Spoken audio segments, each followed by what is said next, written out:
You're watching America Trends. I'm Mary Burt-Godwin, and continuing on our special sobriety episode for National Recovery Month and National Sobriety Day. In particular, today we have a very special guest. She is the founder and chief executive officer of McAlister Institute for Treatment and Education. And she has over 67 years in recovery.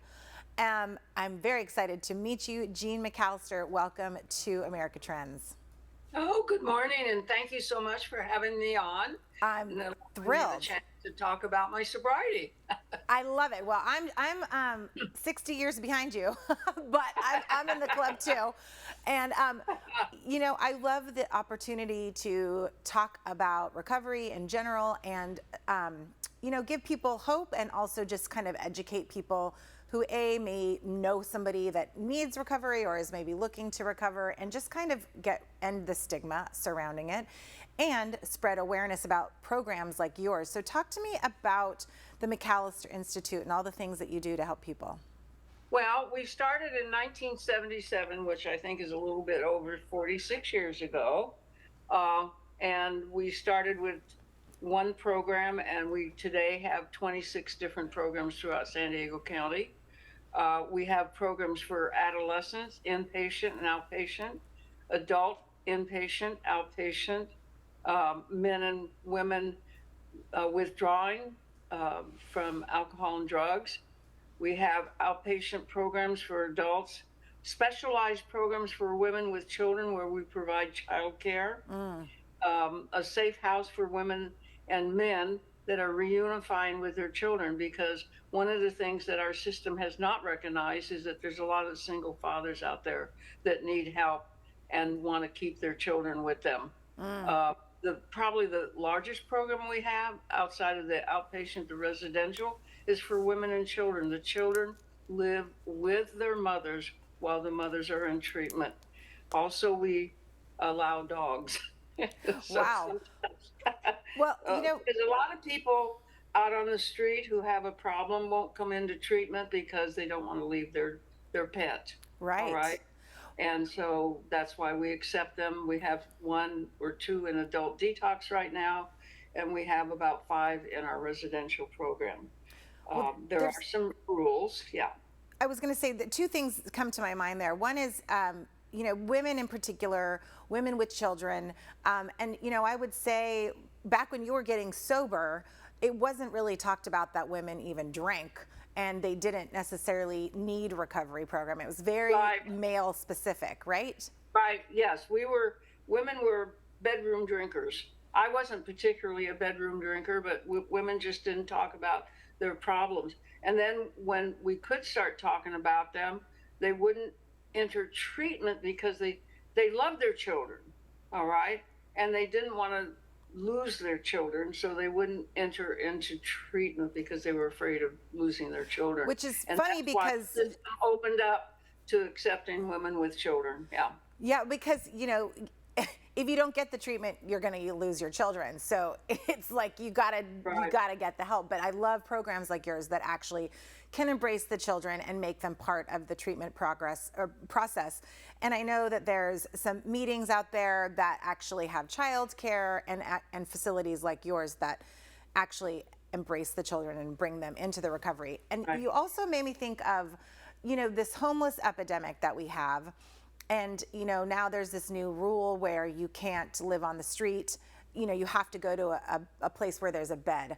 However, a lot of these places don't have the treatment for addicts, alcoholics, and or just mental health patients. So it's like we need to kind of bring in the treatment to these facilities, because if they just say go find a bed, but they don't provide the treatment, then they're going to be out there on their own anyway. Yeah, they'll be back out on the street again and be using drugs and alcohol and destroying their surroundings, you know, because that's a really good point, is that they need the treatment and the education and the resources to stay clean and sober. And I just want to mention one of the things that you just said was said to me early on was that I had to place my sobriety above my daughter. And I said, oh, no, I can't do that. you know? Yeah. And they said, oh, yes, because if you don't, and please know this, ladies and gentlemen, because there's a lot of single fathers out there, if you don't, you won't be any good to your daughter. And by the way, um, one of the things that I received in my sobriety was my daughter wrote me somewhere in my 60 years that a thank you card. And she said, I bet you wonder why I'm giving you a thank you card instead of a birthday card for your anniversary. She said, but I want to thank you for your sobriety. Because of that, I have had a wonderful life, and I've had you in my life, and I can't imagine not having you in my life. And I just wish that for every woman that has children, that they would get that card one day that says, thank you for staying clean and sober. Yep. Because That actually brings tears to my eyes because, right. you know, and kids, well, I have teenagers right now and I'm like, they don't know, but I know that eventually they'll realize that it was important for them to have a present mom when they were growing up. Now, I want to just ask you quickly, what was the impetus? Because back when you started McAlister Institute, it must have been really challenging, not only because we were saying women weren't supposed to be in recovery, but it was probably, the stigma was pretty intense back then. So what kind of inspired you to start it? Well, I got involved in my sobriety. I got involved in what they called at that time the human potential movement, and so there was sensitivity groups, group therapies, et cetera, and I kind of got involved in that. And as a result of my own therapy, I discovered that I wanted to work with people, and so I was doing all these groups, and I went to a psychiatrist and a very avant-garde psychiatrist and said, would you umbrella my doing these groups so that I can quit working a straight job and do these all the time? And he said he couldn't do that, but he would love to hire me.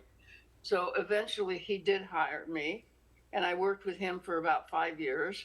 And yes, the first time I met with him, he suggested something. I said, oh, you can't do that in San Diego because San Diego's not ready for women to be in charge of anything.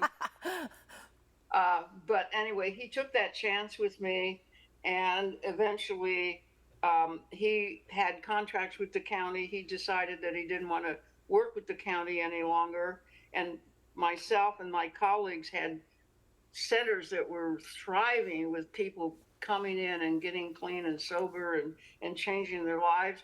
So I said, let's do it ourselves. And that's how McAlister Institute was born. I was the only one that had enough money to incorporate. Wow. And started out. And all I wanted to do was counsel, but we sat in a room with no furniture and said, now what do we do? Who wants to be the boss? And they said, not me. Anyway, that's how I wound up being the boss, because all I wanted to do was counsel.